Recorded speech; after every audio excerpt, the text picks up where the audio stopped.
Well, hello, everyone. I'm Trish, Mikita, and I have been at AccuWeather for 22 years. I can't believe it's been 22 years, but I have done many different things there. Happy to give you a personalized forecast later today if you want to. We don't have a ton of time, so I'm going to introduce everyone and get right into the questions, but I would encourage you all to take a look at their bios because there's some really fascinating people here on the stage with me, including Finn, because he's adorable. Okay. So we have Alia Daniels here, co-founder and chief operating officer from Revry. Chris Fehrmann, vice president digital products TEGNA, and Mike Richter, vice president global revenue operations CTV digital trusted media brands. And then there's Finn. Does Finn have a last name? Finn Richter? Just Finn. Okay. So we're going to be talking some alphabet soup today. We've got some OTT, CTV, AVOD, SVOD, FAST. We're talking all of the alphabets today. I want to go down the line, and I want you to tell everyone where your company is in that space. Are you AVOD? Are you FAST? What are you doing? And maybe just talk a little bit about, because I think the three things that I want to talk about today, which lead up into the advertising piece, because it's competing for those post-TV dollars. You have the programming, right? What are you putting on these channels? How is it different on which channel you're putting it on? How are you getting the eyeballs there and the discoverability, since now everyone is there? How are you getting your eyeballs? And then what does that translate into your advertising challenges? So I'm gonna go down and talk to Alia and say, what are you doing in that space and how is the programming different on each of the platforms? Sure. So first, Revry is a digital streaming network for the LGBTQ community, so happy Pride. And what we were built for OTT, our business literally was born out of the fourth generation Apple television that came out. It's the first time you could actually have an app that you could create and put it on the Apple television. And so literally it came out, our CEO, Damian Pelliccioni, saw it, searched all of the letters under the rainbow, there was absolutely nothing, and just said, we need to do this. And everyone said yes, and then we built Revry, simple as that. And so we like to say we have a tribrid approach. So we have AVOD, we have SVOD, and we have FAST. So SVOD, subscription video on demand, AVOD, advertising video on demand, and then SVOD and FAST. And so we built our business originally for SVOD because naturally that's kind of where we were at that time in 2016.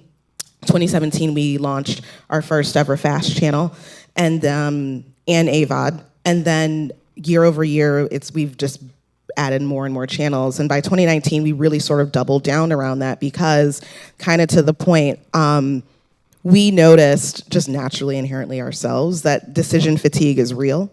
You work all day, you make decisions all day, and we realized that sometimes you just want to come home and turn your television on. And so at that point, we really made a concerted effort in 2019 to create more channels that people could just open our native app and simply turn on the TV and flip through channels, right?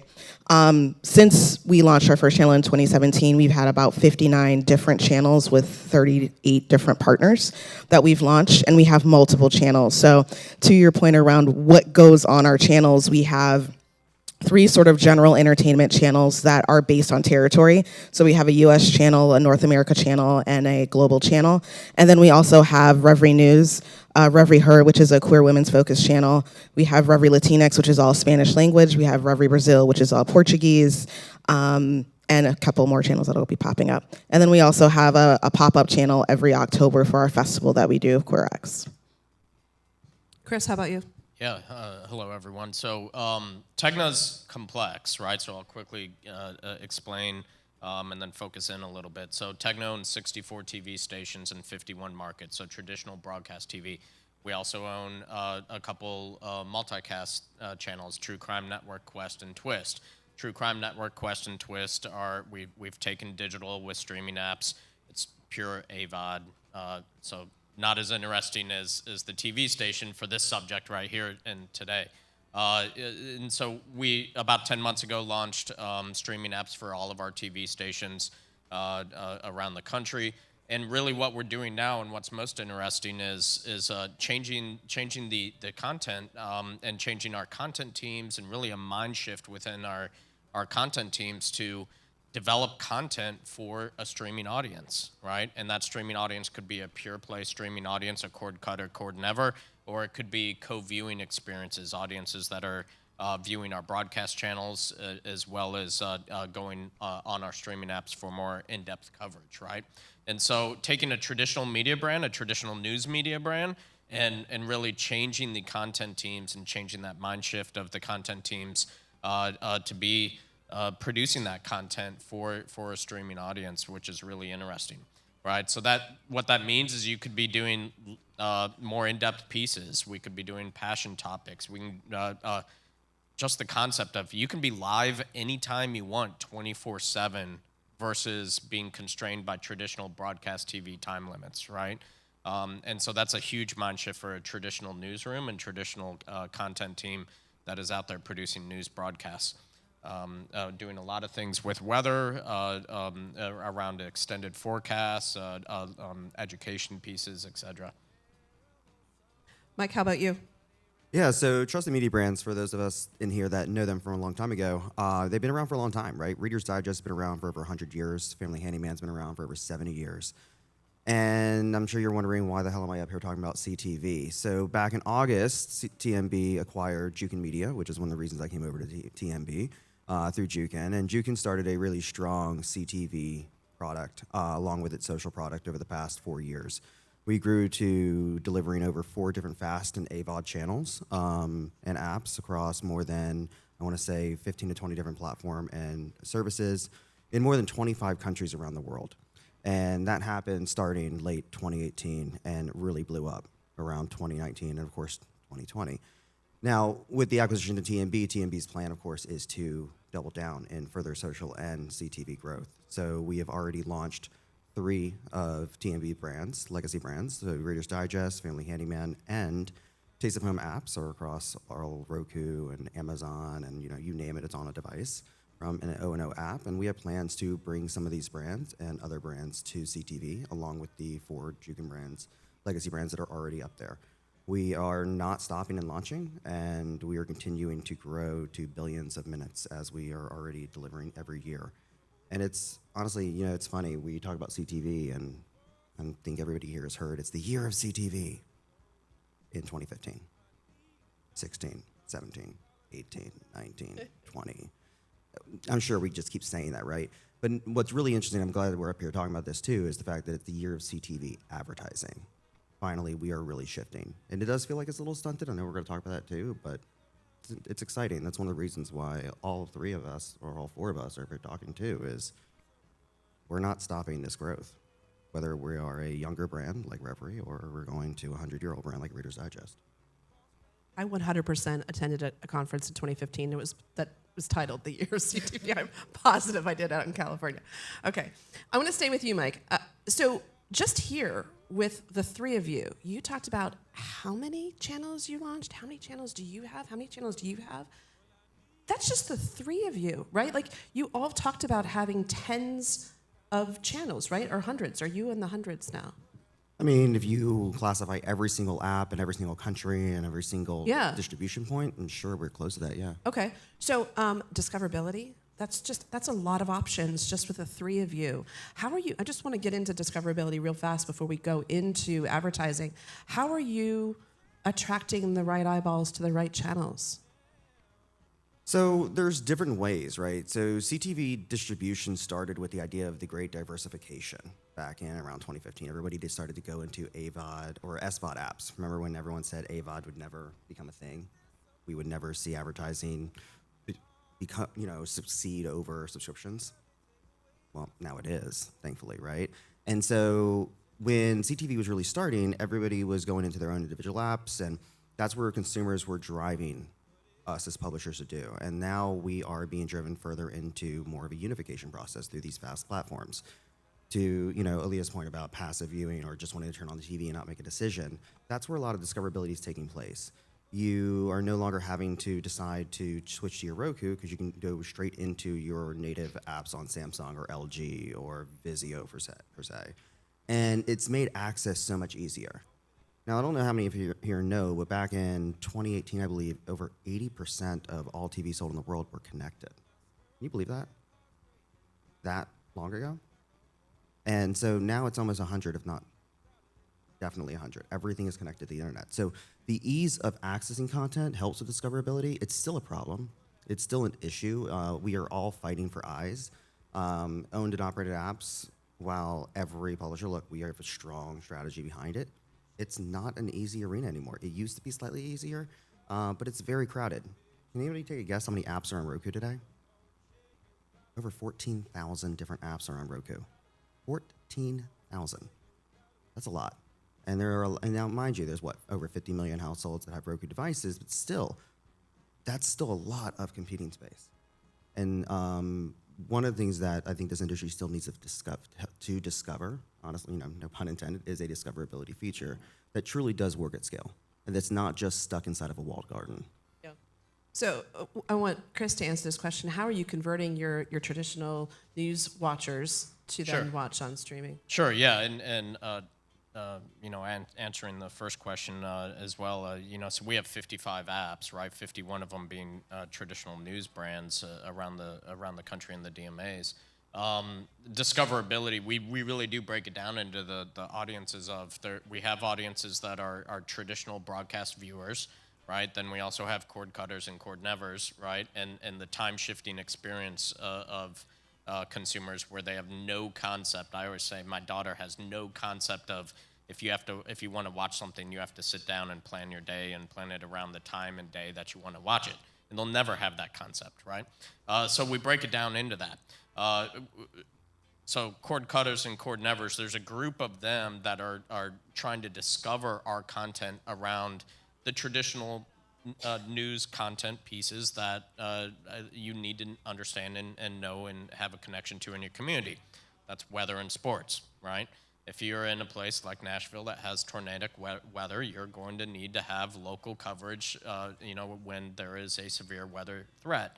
And that best local coverage is an on-air or on-screen meteorologist that is able to tell you, when to take cover and when you have a threat and when not. And so cord cutters and cord nevers, they start realizing that, and whether it's tornadoes or hurricanes or anything else or snowstorms, they start realizing that they need that connection still, and then they're looking for their local news brands to help them with that. And then also with the cord cutters and cord nevers in that group, we're also looking to build different content that is going to attract them. That also includes sports, right? Which is a traditional news content subject, as well as investigations and true crime, and starting to build more long-form content around those types of subjects, such as in Cleveland, our WKYC station is creating a 2-hour-long segment called the Ultimate Cleveland Sports Talk Show, right? And it has our on-air sports talent, as well as I didn't mention it, but we own a sports podcasting network called Locked On Sports. And so we bring talent from our podcasting network on. And it's an amazing program of sports talk. Like I said, 2 hours long, which sounds huge, and it is huge, but fully produced. And it goes across all of our channels, and we're able to attract audiences that way in cord cutters and cord nevers. To answer your first question, though, about how do we convert our traditional audiences, it's all about co-viewing experiences, right? If you think about the time constraints of a broadcast, a production, a news broadcast production, our content teams are going out into communities and creating B-roll to then snip it into 30-second, 60-second segments that they do during a news broadcast. So we're changing that, and we're saying, hey, journalists, content producers, editors, go out in the community. If you're interviewing the mayor, create a 30-minute interview with the mayor that it would be fully produced, that will air on our streaming, right, and be there for streaming, and then you snip it up into our news broadcasts, and you create that co-viewing experience of, if you want to see the full interview, go download our app, right? And so that could be interviews, that could be in-depth investigations, passion topics. I mentioned sports, I mentioned weather, education, things along those lines, and creating that co-viewing experience so they're viewing us both broadcast as well as streaming. Alia, what about you? And discoverability insights that you'd like to share on how you're doing that and converting? Yeah, so because we have so many partners, and to your point about connected televisions, and almost all televisions are connected televisions, a lot of our partners are television manufacturers, so like Samsung and Vizio. And so what we've done is that we build programming specifically every single month for them to promote, so you're getting that organic promotion within there. And a lot of times we're the only LGBTQ channel anyway, so they're looking for ways to be able to offer something different to their audiences. We also, a lot of times with our sort of legal, as we're closing deals, we have it so that we're launching during Pride, and they put a lot of money behind us. So for this Pride season, we're launching on Fubo TV, Peacock, and Tubi. And so all of those partners are promoting us within their own ecosystems, which helps us save our advertising dollars. But it's a much larger audience than naturally we would be attracting through our own sort of channels. Okay, so I'm going to switch to measurement now, right? So what's the currency? Now that you've got the programming in place, you've got the discoverability, how are you solving the measurement? I started my career with media, it was digital, right? And then 7 years ago, we launched a linear network on traditional cable, right? Satellite, like we backed into that, right? When I look at the Nielsen reports versus what I can get on digital, wow, it's like archaic, right? You get so much more measurement with digital, but advertisers trying to sell across platform, how are you solving that currency piece when they might be looking for, what are they looking for? Are they looking for ComScore? Are they looking for some type of Nielsen digital experience? How are you selling those, that traffic now that you've achieved? I mean, I think it's still the wild, wild west, right? So there's not really one uniform, this is the only way we're officially doing it. Yes, some folks like ComScore. Yes, some folks like the Nielsen digital product. But there's not really a 100% this is absolutely the way that we're doing it. And the truth of the matter is for us, because we have so many different partners, we had to very recently bring on a data analyst because it's all different. Yes, there's a lot, but it's all different. Nobody's doing it the same way or even using the same vernacular. And because of that, we're still kind of waiting for things to settle in. But I think from the advertiser perspective, we're kind of having to navigate that with them because to what I said before, there's not a consistent, this is absolutely 100% the way that we're gonna do it. So we just have to work with each partner, which is very exciting and, as you can imagine, challenging. One of the biggest challenges. Chris, how are you doing that? Yeah, much like you described, when we're talking to advertisers, it depends on who we're talking to, right? You have to understand the profile of the buyer. Is this a linear TV buyer that is now buying streaming, or is it the digital buyer, which is still a whole agency to agency fight inside of the agency on who's going to buy streaming.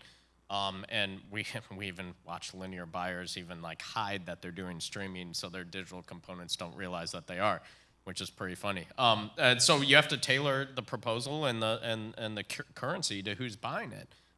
So we arm our sellers with traditional impression-based and CPM-based buying behaviors and tools, and then also GRP calculators if they need to convert it into gross rating points, right? So really just tailoring it to who our buyer is and make sure we deliver it in the way that they want it. Yeah, we get to, AccuWeather we can totally sell cross-platform, right? You can buy an ad for every medium, every single one of them. But like you said, the agencies aren't set up that way. They're set up very siloed. So selling into them when you say, you can buy on anything, podcasts, streaming, print. I mean, I've got digital out of home and print if you either want. So that is really, I wish the agencies would solve it. Mike, what about you? Oh, this is a fun topic. Chris, I remember back 5 years ago, you and I would talk at length when we worked together trying to solve for this, and the story is still not better. It's almost like it's getting worse. Measurement's complicated, right? We've been measuring media in a panel-based way for decades. We all know that is, frankly, really complicated. It means that if somebody was to measure me, I'd represent 50,000 to 100,000 people in my area. You'd be lucky if it hits. It's because there are now so many diversified entry points for people to watch. Being able to be measured in a panel-based system as mid-sized publishers with your own applications, you'd be lucky if your audience hits on that 10,000 or 50,000 household panel. Now, the reason we're going back to a panel-based system is everybody was trying to do it piecemeal and do it individually because we were touching so many individualized devices or household devices. But nobody was communicating. There was no interoperability. There still is no interoperability with all of the various panels due to the fact that different buyers use different panels, different pubs are using different panels. But is a question that we need to still go straight back into panels and how to make panels work? I don't know. I don't think so, not in my opinion. We have so many amazing technologies at our fingertips. The ability to see what's going on, measure at households. Yes, we are in a large privacy conversation around the world right now between what's going on with cookies, which has nothing to do with CTV, but we're watching it because guess what? What's next is the IP address. And the majority of us out there are not authenticated. So that causes issue. But the buyers want interoperability. So I'm thinking to this point, how do we solve it? And I'm sure many vendors are thinking about how can we come up with a way to measure. Don't bring me another panel. Don't bring me another measurement product to measure my media. Bring me a translation system. Bring me a communicator that can translate measurement between all the other services that are out there. Help me connect the dots and help the buyers connect the dots. I think that's what we need. We need a way to link them all together. It's okay that there are multiple ones. It's okay that we're all using different ones, but we're not translating it, and that's what we need to do. And TV manufacturers, please stop trying to create a walled garden. We don't need another walled garden. Ditto, yeah. I mean, I get it. Look, if I was a TV manufacturer, it'd be my time to shine right now, right? It's super exciting. Finally, if I was one of them, put myself in their shoes, finally have control. But that's only going to last so long because guess what? Consumers aren't going to care down the line, and advertisers aren't either. And what's scaring everybody right now in CTV, while it has been the year of CTV advertising, it does feel stunted. There are a lot of articles about that right now because we're getting stuck in measurement and we're getting stuck in just internal fighting in this industry. We all just need to come to the table and do the damn work together. That's what we need to do. Mike, can you talk a little bit more about our conversation at dinner last night and the accuracy of that measurement and the possibility of inaccuracies and some fraud there? I thought it was 100% accurate. Right? Look, I mean, it depends on the topic, right? So there are issues, and let's break up the conversation of fraud for a second. There's different types of fraud, right? There's misrepresentation of fraud. Inaccuracies. There's inaccurate measurements. Yeah. Well, look, there are so many different ways that this industry could inaccurately measure. Some of it's by mistake. Some of it's by the design of some malicious actors that are out there. We've all heard the term SSAI. It has to be used primarily in a linear, fast-paced environment because in order to deliver a continuous stream that doesn't break that stream for everybody watching the channel, you have to deliver it from the server. Most SSAIs change the IP address to a source IP. It looks fraudulent. It messes up measurement. That's not that it's happening on purpose. Like when we first started using SSAI, we discovered that issue, and we had to change it. We had to go back and using the header IP because the servers are doing that.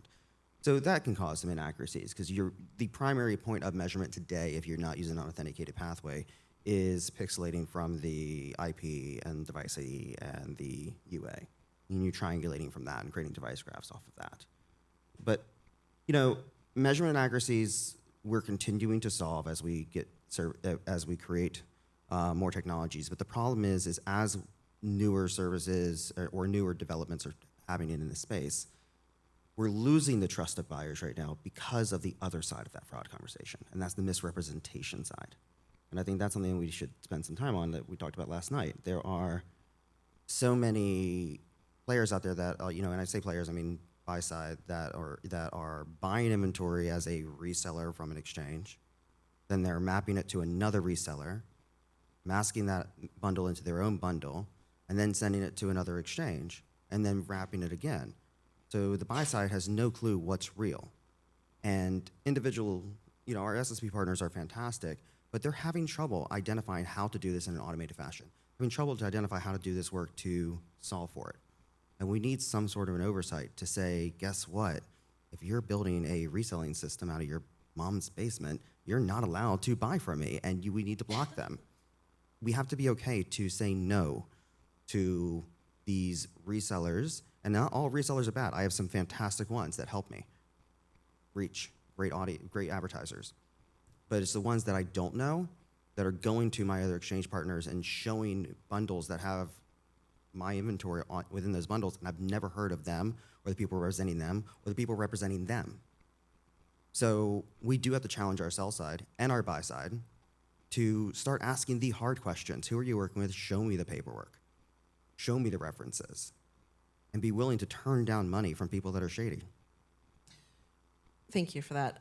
This morning I read an article that quoted eMarketer that the U.S. spend on CTV is up 60% 2020 over 2020, with 2021 over 2020, and now expecting another 32% 2022 over 2021, reaching $19 billion U.S. spend, right?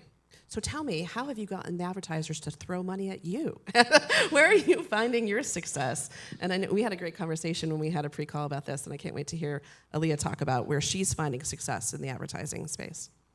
Yeah, so I think for us, because we're so community focused, a lot of times what we're seeing now, and again, we've been around since 2016, so yes, we're still very young, but at the end of the day, in this industry, especially in this specific segment, it's relatively early, and so we've seen this evolution where advertisers, one, are starting to earmark dollars specifically for the community, and also starting to earmark dollars specifically for CTV because they're realizing, oh, this is a real thing and we should be spending dollars here, not just kind of this thing to the side that's just hanging out. And so, you know, when we look at our community, you know, 4.2% of Gen X identify as LGBTQ, 10.5% of millennials identify as LGBTQ, but 21% of Gen Z identifies as LGBTQ. It's huge, and they recognize the opportunity, one, because they have to. You can't just ignore, you actually have to. And we've created literally an ecosystem where, because we built this product from a community standpoint, we really built something where the experience is centered, as opposed to if you go to Netflix and you watch something that maybe has one LGBTQ character and it's like very ancillary, but they get to put it in like their pride row. This is an entire ecosystem that services this community where you have music and you have television shows and you have films where the entire experience is centered. It's more authentic. And so what we've also started to do is, as we're building packages with advertisers, we're actually building out branded content alongside it. Almost all of our packages for our direct buys have some component of branded built in because, one, from our perspective, we absolutely need content, and why would we not get it underwritten? But from their perspective, you need to do more than just give me a 30-second ad and then hope somebody pays attention, particularly during the month of June. You need to also be giving us money throughout the year and also underwriting content and being more authentic and integral into the community to create trust. And so as we continue to educate advertisers around that, it's really been helpful. And to your point around seeing this uptick, we've gotten more RFPs this year than we ever have. And I think truly it is because of those twofold components of, one, we absolutely have to reach this growing community, and two, CTV is real, we need to spend money here. Yeah, I love when you told us the other day that, you know, you really hit your stride with branded content, and it's, you know, what percentage of that is really high for you. Yeah. Chris and I were like, tell us more, how have you solved that? Because that's great. So Chris, how are the advertisers throwing money at you? Yeah, for sure. So I think, you know, the conversation changes based on who the buyer is, but I think most interesting topic of this panel is, you know, looking at that traditional TV buyer and that linear TV buyer, right? It used to be so easy, right? If you wanted to buy in a DMA, there's 4 TV stations, right? NBC, CBS, ABC, Fox. You buy across all 4 and you're reaching the entire DMA, right? You look at the share of the stations and you divvy up your budget based on the share. So simple, easy math, divide by 4, right? But now the conversation's changing to, well, if you want to reach the DMA, not only do you have to do all 4 of those stations, but then what we do know is, hey, 30-40% or whatever index in that DMA is also you know, cord cutters or cord nevers. So now you need to allocate some budget over to the streaming side of those stations as well to reach those folks that are not through cable, satellite, or an antenna, and they're streaming either through your app or through an MVPT or other place that you're distributing your content and streaming. I mean, that's it. I mean, in a way, you're kind of knocking your own industry and the demise of the broadcast TV viewer, but that's the simple concept in talking to them. Outside of the linear and traditional buyer, at the end of the day, programmatic is where, and direct deals and PG deals and PMPs is where we're getting the majority of our dollars on our own streaming apps, not so much in the direct sales side, right? But certainly open for business, 65 million impressions every month, and we're 10 months into growing the audience. So it's there, the money's to be had, and it's growing month over month.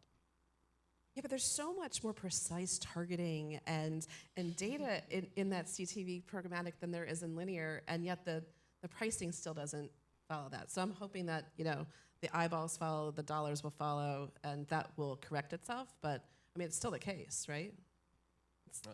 I'll take it. So I'm really, really hoping us as an industry do not race to the bottom on CPMs like we did with pre-roll and display, right? There could be, some players that want to do that because they are taking that old mindset of, hey, we want tonnage, and if you get tonnage, at a lowest CPM possible, right? I've talked to business development teams at SSPs that are searching for the $10 CPM or lower CTV inventory out there, right? And us as publishers are really trying to resist that. We believe that audience is a much more engaged audience than a pre-roll, right? That's non-skippable ads in most cases. It's a much more engaged audience with the content and long-form content versus short-form in web browsers, right? And you see that with the results like VCRs or VTRs that are 95% plus in ads versus the 50, 75% you get in browsers, right? So hoping that we don't race to the bottom there and we keep CPM strong. And so far, I think as an industry, we've been able to resist that. But let's all do it together. So Mike, what's working for you? Advertisers knocking on your door? What's success there for you? So let's talk about why there's value there, right? To that point. We as consumers, we're all here. Everyone in this room consumes media, right? We're all used to trading off the cost of media for either a subscription cost or our time. And I spoke last week about what digital can learn from CTV, and the key to that is understanding that balance. Yes, we can go tonnage. Yes, we could try to go to these $10 CPMs. However, what I found is most of the time these partners are newer to the game. They haven't understood the value of what we're talking about. Let's just say, like, CTV is still TV. It is still a lean-back experience. It's still an engaged experience. And as long as you create the right balance of trade-off, of value trade-off, that viewer, that consumer, is going to be spending more and more time with your content, and they're more likely to interact with or react to what they're seeing and hearing on screen. I was just visiting my best friend, who lives down in Spring Hill, Wednesday early afternoon, and we were watching, she just had a baby 9 months ago, and so we're watching the kids' shows, and there's ads that pop up every so often because they're watching CTV. And her husband was in the kitchen doing some work, and there was this ad on TV, and he was like, "Wait, what did this just say?" And there was something that just hit his attention with just hearing it. He wasn't even watching, and I was like, "Thank you. You just validated why I do what I do." And so the point being is that it's providing that balance, and it's also providing what CTV does provide, and also TV provides, is it provides a level of exclusivity in the moment. It provides a level of, not just competitive separation, but share of voice. And what I mean by share of voice is on a digital page. Look, and I've got digital in my portfolio as well, and we are trying to find ways to be a little more like CTV in this way. Is you have 6 different ads hitting your face at one time, so that share of voice is very limited. But during a CTV ad break, you have one during that 6 seconds, 15, 30, 45, whatever. And you're also, if you're a smart, if you're savvy enough as a, an operations team, you're making sure too you're providing proper competitive separation within those breaks. So you're not running a Ford and a Mazda ad next to each other. Mind you, there are still some issues that makes it impossible for us to be able to make that happen. Let's talk about universal ad ID one day. But ultimately speaking, the value is there, and we can bring that value back to digital as well. Digital had that value, and I think we as publishers are realizing we want to bring back that value. We want to heighten those CPMs, and that means we need to be a little more contextually suitable. We need to be a little more situationally suitable, and we need to be willing to turn down that tonnage to allow for that more exclusive opportunity. And as long as we keep remembering that, and we can drive in a experience and where you are connecting, because look, we talk about targeting, we talk about advertising, we are matching. We are matching products and services to consumers. So as long as we are able to continue doing that and drive actual meaningful results, we can drive good value and higher value across all of our mediums. You have something to add? Yeah. I see Steve circling, so we're about ready for questions, but I'll let you go first. Yeah, I just wanted to talk about the CPM sort of elephant in the room. It's for us, because we're able to command such a high direct CPM, we've intentionally made the choice to just not do programmatic. We do not sell programmatic. If they ask, the answer is no. We have SSPs that do programmatic for us, but they're getting our remnant inventory. And for us, what it does is those agencies know, number one, you've got to figure it out if you want to get to us programmatically, but just work with us direct. And by just simply saying no, it's opened up the door to just give us the CPMs that we actually want and we know that we can command for our audience. And then just to your point about not over inundating the consumer with ads, I think we've started to, at least what I've started to see is there's a normalization of like 8 minutes per hour on CTV as opposed to what you were seeing on cable, which was way more. I think it was about 12. No, average per hour in cable was around like 20 something. You anywhere from 15 to 23 minutes an hour. Right. So like getting to 8 minutes, it's a much more enjoyable experience for consumers. And again, I think as advertisers realize that, they're going to go, okay, well, they're going to be paying attention. And to your point, even when they're not paying attention, they're paying attention, right? Oh, 100%. Who here remembers back when cord cutting became the biggest fad back in 2015 and everyone was saying nobody likes ads? Raise your hand. Do you know that there were studies done then, and it asked consumers, are you willing to watch ads in your connected television content? And over 70% of them said yes, they welcome it. Why? Because we are conditioned, as I said, to trade off the value of free content with our time. Now, you're going a little aggressive at 8 minutes, where you on average doing 10 to 11 and are still successful in that case. I say anything no more than 2 minutes a break, no less than 7 minutes apart in an hour, will keep people watching. And do your best to reduce slate, reduce dead air.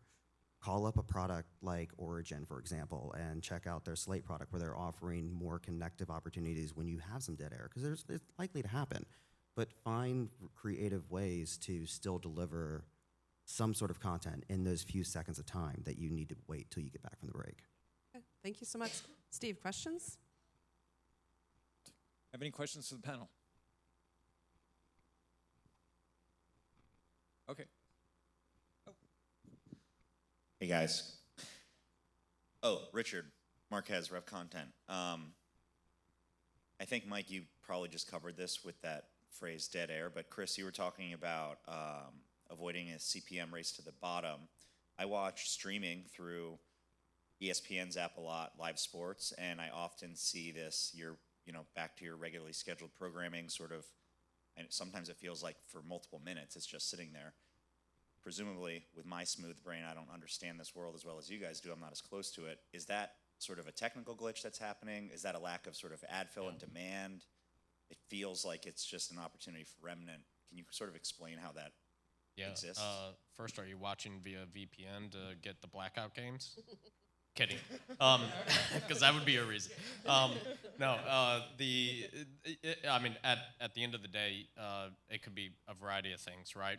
And I can't speak specifically about ESPN, but number one is just you're not reaching whatever target audience that somebody's trying to reach, right? And I'll give you an example because I own so many TV stations around the country. There are not a lot of national advertisers trying to advertise to people in Bangor, Maine. So we have a lot of slates in Bangor, Maine, because we don't have a lot of local advertisers yet on our streaming, right? And that's coming. That's just, again, we're 10 months into this. But on national and programmatic side, we just don't have a lot of national advertisers targeting people just in Bangor, Maine. And whether that's geography-based or some other type of targeting, demographic or contextually based, that's just what's happening in many cases, especially with like ESPN, MLB. No matter how big those brands are, that's what's happening. Then also there's a technical challenge too around having the creative and the creative actually matching the time slots that are available, right? And so a lot of the rules that Michael was just talking about, and making sure that you have creative that is going to fit into that available time slot, especially when you're doing things like DAI into live broadcasts, the time slots are not matching up with the creative that's available, and when that is an error and a mismatch, you just get a slate, right? But I do highly, encourage, and you'll see stuff from TEGNA here soon around what can we do in that slate to make it still valuable. Even if that's just like, let's sell a sponsorship for the slate, so at least there's a brand there, or doing something really creative, which I've seen on YouTube TV, which I really love, is like the moment of Zen, right? They're not selling anything, but they just put up a nice waterfall, right? And so you have that moment of Zen and creative ways of doing that. You have more to add. You always have more to add. Of course, every now and then. So one other thing to that point too is, so there are technical limitations when it comes to one-to-many broadcasts, right? So in AVOD and SVOD, any VOD element, it's a one-to-one delivery mechanism between the server and to you as a viewer. But in a live or a linear environment, it's a one-to-many, because you don't have individualized session times for those broadcasters. There's not enough server capacity in all these delivery systems, which means that everybody is seeing the same content, but they might be seeing different ads during the ad break, hence DAI. Now, with that being said as well, you have things like ESPN where they're putting out the same schedule to CTV delivery, they're putting out the cable. Cable is allowed for much longer ad breaks. In CTV, there are rules. So, for example, within Roku, their major rule, and if you break this rule, you get deprioritized or you're not allowed to keep your app on there, is no more than 2 minutes a break, no less than 7 minutes apart. And so you have to follow those rules as well in CTV. So that generally becomes that standard. And when you have breaks that are scheduled for longer, that happens. Or also in live sports too, you have breaks that were not expected. So the linear delivery of those breaks may not have anything there, and you're waiting on master control, and there might still be some technical limitations in that case as well. But most of the time, it's due to the fact that you're getting these same broadcasts that cable is getting, and you're just not getting all the ads that cable's getting. And you'll notice that if you start watching and start paying attention to the ad breaks, right before they go back to whatever content you're watching, you'll see a little snippet of maybe an ad, and you're like, oh, that's broken. Well, really what that was the ad that was going over their cable broadcast or their linear broadcast, and there was like a 1 second little technical thing where we couldn't fill a DAI, and you saw the linear broadcast happening, right? To your point about what to do during Slate, we've actually used that as an opportunity to advertise our originals. Because we have AVOD on our native, we just advertise all of our originals or programming that we want to highlight for that specific time period. So at least they're not just looking at, please stay tuned, we'll be right back. It's like, oh, here's other things that are available on this network. Depends too of the strategy of that publisher and what they're willing to put in front of their viewers during that dead time. I have a couple of quick questions about the ecosystem. Alia, I asked this of you because I know I've spoken to Damien about this in the past. How important is it to be on that CTV grid that LG, Samsung, and Vizio offer? How much of the audience is actually using that grid, and how important is it relative to the other entry points? For us, it's vital. I mean, and the thing is, we've continued to build partnerships within those ecosystems as well. So for Samsung, for example, we're available in Samsung US, Samsung Mexico, Samsung UK, Samsung Australia. Like every time they launch a new territory, we're launching with them. And because we've built this partnership with them, while we do buy ads within that grid, especially as like first thing you open it up, we're buying those ads so that you can see it, you click it, you go directly to our channel. But they're also giving us organic as well because we've built this partnership. And for us, again, it's a much more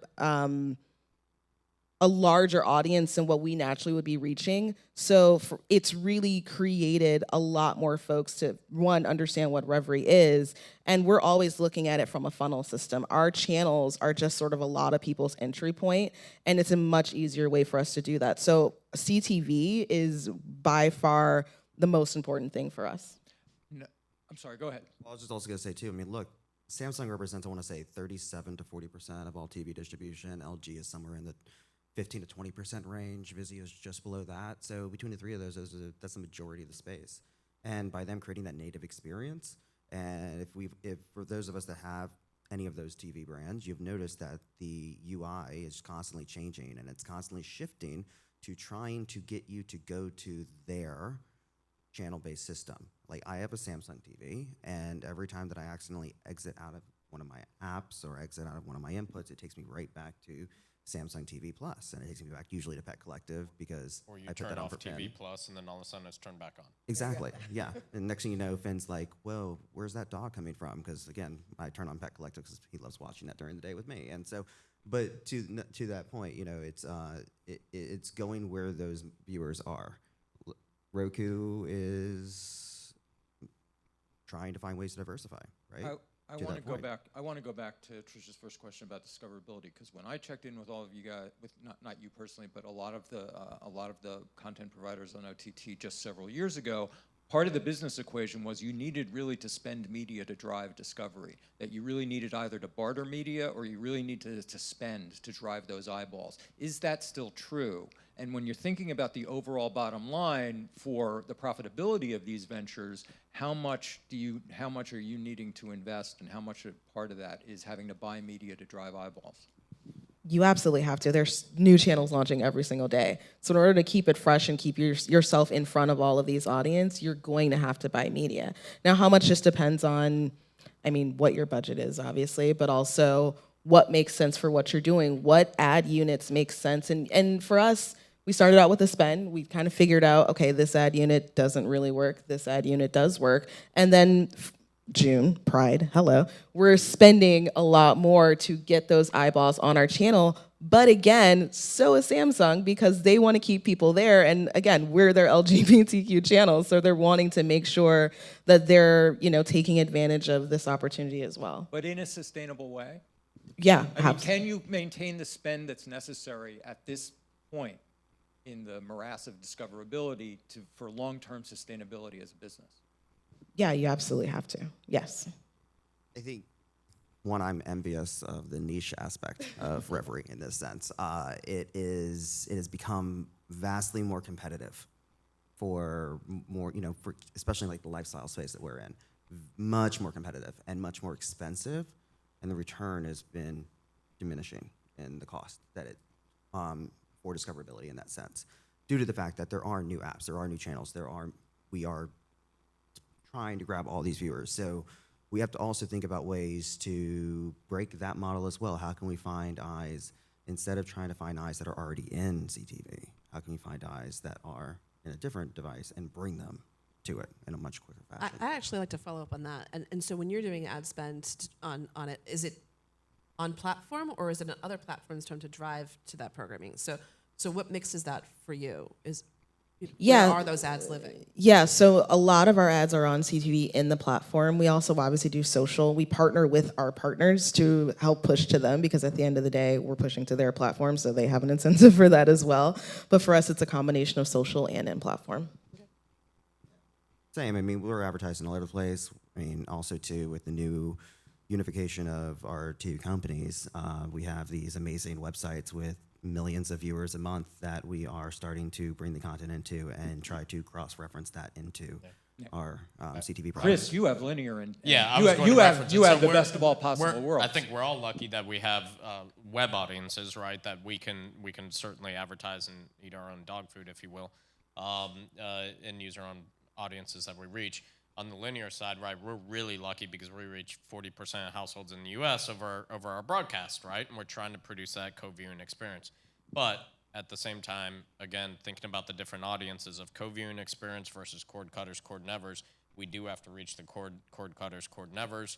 that we're not reaching in our broadcast audiences, and in that case, we are doing some paid media, primarily within the platforms to try to you know, get them to download our apps, but then also social channels as well. And the trick to it too is find a way to make it appetizing to that consumer. Why are they going to make that effort to go find your app or your channel in another platform? And is there a value trade-off? Is there a show that they can't get in where they currently are? Is there a way to Jones affect them? And again, remind yourself, you are consumers just like the people you're trying to drive into these apps and these platforms. What would drive you into these apps and platforms? Think of your baby being ugly at times, because we all have to. And frankly, you know, sometimes I look at Finn when he wakes up in the morning, I'm like, yeah, you're damn ugly. But no, but to the point in that case, I think somebody's listening down there. Be careful. yeah, he does. I talk a lot, so he just goes right to bed. But to that point, it is continue to challenge yourselves to think outside of the box, and continue to challenge yourselves to say, if you can't drive your interest as a consumer to your brand, nobody else is going to be interested. We have to wrap. I'll let you guys go along because this was really good. Thank you so much. We're going to do a round table. I think we got a lot to talk about. Trish, panel, that was great. Thank you. Thank you all. Thank you.